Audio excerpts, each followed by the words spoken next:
I think you'll find if you put some more loft on a driver, you get a bit more confidence with it as well. What size heads on that one? 460 cc's, which this is the same as the SLDR. This is the jet speed head, and it's a 10.5 head. This is actually bang on 11 degrees. Yeah, so you went from 9 degrees, was it 9? 9.1 mile. 9.1 exact to 11 degrees. Yeah, which is quite an increase, isn't it? And the measurements, you need to be that precise, and 9.1 was pretty bang on for me. I needed to have it at that loft to get the right flight. Any less, I would end up with a flight that went too low.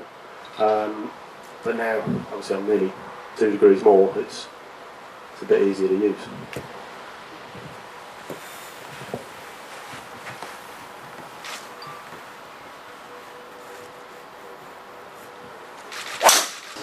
I think just to repeat what Robert was saying there is, even when he had 0.1 of a degree of loft more on his driver, he's seen a difference. So it kind of goes back to the importance of coming to a facility like we have here and getting your clubs finely tuned and get them dialed in to maximum performance for you.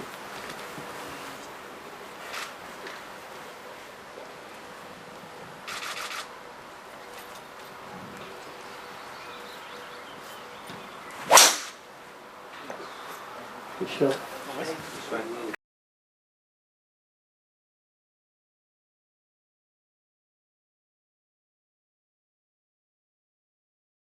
But we could go up pretty much straight away in a degree and a half a degree and finally up to 2 degrees without the spin going out of control. You can kind of see that a little bit when you watch people hit drivers where the flight would start low and climb up. But the ideal flight is one that starts high and just curves out and comes down at quite an angle as well, so that you get some roll at the end of it. The one that spins too much will go peak really high and just fall straight down, so you don't get much run, and that's the benefit of having the right spin on the driver and the ball. So that's where the attention to detail on the loft is important. So for me, it was instantly going up quite a lot in loft to get the launch angle right, and the spin didn't increase, so it was very easy. As your fairways per round went up from when you've lofted up, well, obviously when you're using more loft, it's going to be easier to hit the fairway when you've got more loft in your hands. Would you say your average fairways hit per round has increased? I think my stats this year have showed that it has increased a little bit, yeah. It's fine margins on the European Tour. An extra fairway around is massive, really.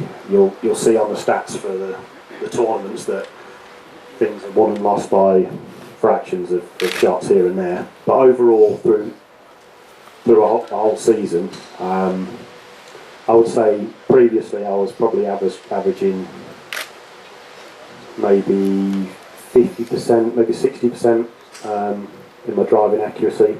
And this season, I'm pretty sure I'm better than that. It's going to take a whole season to work out for definite, but at the start of this year, I've drove it miles better.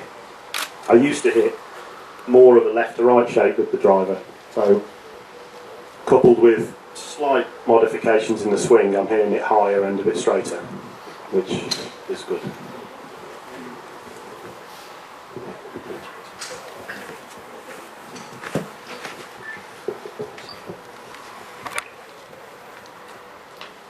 The ideal angle of attack for your driver is more upwards than your iron shots. Obviously, your iron shots, you're taking divots and hitting down on the ball more. When you're teeing a driver up like this, you have obviously a slightly different setup with the ball further forwards and the tee, well, the ball 2 inches off the ground. So the club needs to be rising very, very slightly, or at least hit on a very level angle of attack. That's how you're going to get the highest launch out of one of these clubs as well. So you can, if you've got a level angle of attack and then you've got the right driver, that's pretty much the optimum for hitting your driver the furthest. So don't hit down on your drivers. Most people will be, but the attempt is to try and hit it level.